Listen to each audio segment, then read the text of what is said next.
Hello everyone, আসসালামু আলাইকুম। আরও একটি নতুন ভিডিও নিয়ে আপনাদের সামনে হাজির হয়েছি আমি Eva, AC cooking and blog থেকে।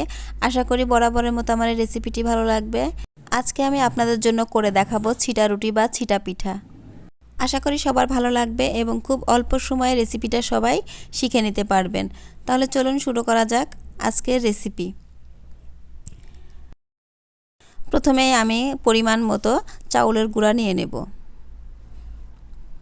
চাউলের গুঁড়ার মধ্যে আমি সামান্য পরিমাণ লবণ দিয়ে দিচ্ছি এবং সামান্য একটু তেল অ্যাড করে দিচ্ছি। এটা সয়াবিন তেল, আপনারা যে কোনো তেল ইউজ করতে পারেন। তবে তেলটা দেওয়ার একটাই কারণ হলো যে বারবার আপনাকে কড়াইতে তেল দিতে হবে না, একবার বেটারের সঙ্গে তেলটা দিলে আপনার খুব সহজেই প্রতিটা পিঠা সুন্দরভাবে উঠে আসবে। এবং কুসুম গরম পানি দিয়ে বেটারটা তৈরি করে নিতে হবে। বেশি গরম থাকা যাবে না, একদম কুসুম কুসুম হালকা গরম থাকবে, সে অবস্থায় পানিটাকে দিয়ে বেটারটা তৈরি করে নিতে হবে। দেখুন বেটারটা কিন্তু এরকম হবে, একদম ঘনও হবে না, একদম পাতলাও হবে না, ঠিক এমনটা হবে। তাহলে কিন্তু পিঠাটা খুব সুন্দরভাবে উঠে আসবে। এবার আমি পিঠাটা তৈরি করে নিব। এর জন্য আমি একটা ননস্টিকের ফ্রাই প্যান নিয়েছি, এটা রুটি ছাকার জন্যই আসলে। তো আপনারা চেষ্টা করবেন যদি এরকম একটা ননস্টিকের তাওয়াটা নেওয়া যায় তাহলে কিন্তু খুব সহজেই পিঠাটা উঠে আসবে। আর প্রতিবার পিঠা দেওয়ার সময় কিন্তু এভাবে নেড়ে নেড়ে সুন্দরভাবে নেড়ে নিয়ে তারপরে কিন্তু হাতে করে নিয়ে এই বেটারটা দিতে হবে।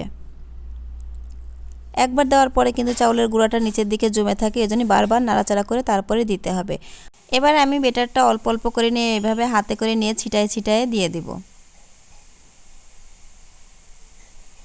এটা দেখে মনে হচ্ছে অনেক সময় লাগবে, আসলে অনেক সময় লাগে না, খুব অল্প সময়ে এই পিঠাটা তৈরি করে নেওয়া যায়। আর পিঠাটা বানানোর সময়ও কিন্তু খুব ভালো লাগে।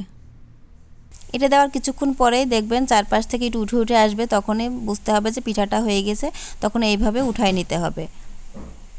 যখন একদম ছিদ্র ছিদ্র অনেকটাই, খুব সহজেই কিন্তু পিঠাটা উঠে আসছে। আর এইভাবে সমস্ত পিঠাগুলো তৈরি করে নিতে হবে। এটা আমি সমানভাবে রেখেছি, ইচ্ছা করলে কেউ এটাকে ভাঁজ করে নিয়েও কিন্তু তুলতে পারেন, ঠিক এভাবে। তো এর মধ্যে আমার সবগুলো পিঠা বানানো হয়ে গিয়েছে। খুব সহজে, খুব অল্প সময়ের মধ্যে কিন্তু আমার পিঠাটা বানানো একদম কমপ্লিট। তো এগুলো সাধারণত মাংসের সঙ্গে সার্ভ করা হয়, আর মাংসের সঙ্গে যে কোনো মাংসের সঙ্গে কিন্তু আপনি এটা সার্ভ করতে পারবেন।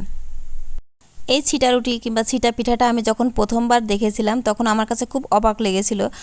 ছোট বাচ্চারা যেভাবে খেলনা করে ঠিক ওরকম খেলনার মতো আমার লাগছিল, যে অনেকক্ষণ লাগবে, অনেকক্ষণ কিভাবে ছিটায় ছিটায় এভাবে দিচ্ছে, মানে খুব একটা আশ্চর্যজনক একটা মনে হয়েছিল আর কি।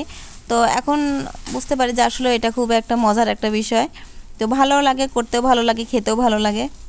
তো আপনারাও বাসায় অবশ্যই ট্রাই করে দেখবেন। খুব অল্প সময়ে কিন্তু এই ছিটা রুটি বা ছিটা পিঠাটা তৈরি করে নেওয়া যায়।